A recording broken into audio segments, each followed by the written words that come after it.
बिस्मिल्लाहिर्रहमानिर्रहीम। अस्सलामु अलैकुम। कितनी बार आपने ये महसूस किया है कि बस अब आपका दिल और बर्दाश्त नहीं कर सकता, और कभी ऐसा लगता है कि सब्र करते करते दिल थक गया है और आपके हाथ दुआ के लिए उठकर भी वापस नीचे गिर जाते हैं, और ये एहसास कि आपकी दुआएं सुनी नहीं जा रही आपको अंदर से तोड़ने लगता है। मगर कभी सोचा है, जब आप थक जाते हो, जब आपका दिल रो रो कर थक जाता है, तो अल्लाह तभी सबसे ज़्यादा करीब होता है। सब्र एक आजमाइश होती है। आप हर दिन उठते हो, दुआ करते हो कि इस दर्द से रिहाई मिल जाए, मगर हर रोज़ जवाब ही नहीं आता। ऐसा लगता है ये दुआ कबूल नहीं हो रही, और आप सोचने लगते हो कि क्या अल्लाह मेरी दुआ नहीं सुनेगा। लेकिन कुरान हमसे क्या कहता है? इन्नल्लाहा मअस साबिरीन। अल्लाह सब्र करने वालों के साथ है। जब हम समझते हैं कि हम अकेले हैं, अल्लाह हमेशा साथ होता है, हमारे दर्द को समझता है और हमारी दुआएं सुनता है। सब्र में यही तो होता है, हर दिन एक नया इम्तिहान होता है।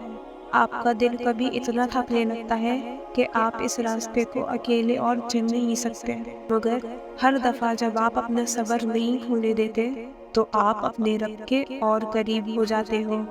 सब्र का मतलब ये नहीं कि हम अपनी फीलिंग्स दबा लें, बल्कि ये मतलब है कि हम अपनी उम्मीद को ज़िंदा रखें। अल्लाह से उम्मीद कभी मत छोड़ो, चाहे कितनी भी देर हो जाए। जब आपका दिल सब्र करते करते थकता है, उसी वक्त अल्लाह आपको अपनी रहमत के नायाब दरवाजे दिखाता है। अक्सर दिल का एक हिस्सा डरता भी है कि क्या हमेशा ये सब्र का सफ़र जारी रहेगा। कभी ऐसा लगता है कि हम अपनी मंजिलों तक नहीं पहुँचेंगे, और कभी लगता है कि हमारी दुआएं कबूल नहीं होंगी। ये डर हमेशा होता है, मगर इसी डर के नीचे एक छुपी हुई उम्मीद होती है कि अल्लाह हमेशा हमारे साथ है। जब आप अल्लाह के सामने आंसू बहाते हो, तो अल्लाह ताला अपने बंदे के हर एक आंसू को देखता है और उसको कभी अकेला नहीं छोड़ता। मगर सवाल तो यही है, क्या हमारा सब्र कभी ख़त्म नहीं होगा? क्या हमारी दुआएं कभी कबूल नहीं होंगी? और अगर होती हैं, तो कैसे होंगी? कब तक हमें ये इंतज़ार करना है? तो इस इंतज़ार का जवाब सिर्फ एक ही है, अल्लाह की रहमत का वक्त। जब वो वक्त आता है, तो दिन का थकना भी एक इबादत बन जाता है, और अल्लाह का फजल आपको महसूस होने लगता है। तो अगर आज आप थक गए हो, याद रखें कि हर सब्र के बाद एक रहमत होती है, और अल्लाह का वादा ये है कि जो उस पर यकीन रखता है, वो कभी अकेला नहीं रहता।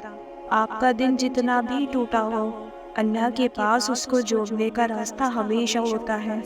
अल्लाह तो हर चीज़ पर कादिर है ना। बस आप अपना सब्र और उम्मीद कभी मत खोने दो, क्योंकि जब सब कुछ ख़त्म होता है, तब अल्लाह की रहमत शुरू होती है।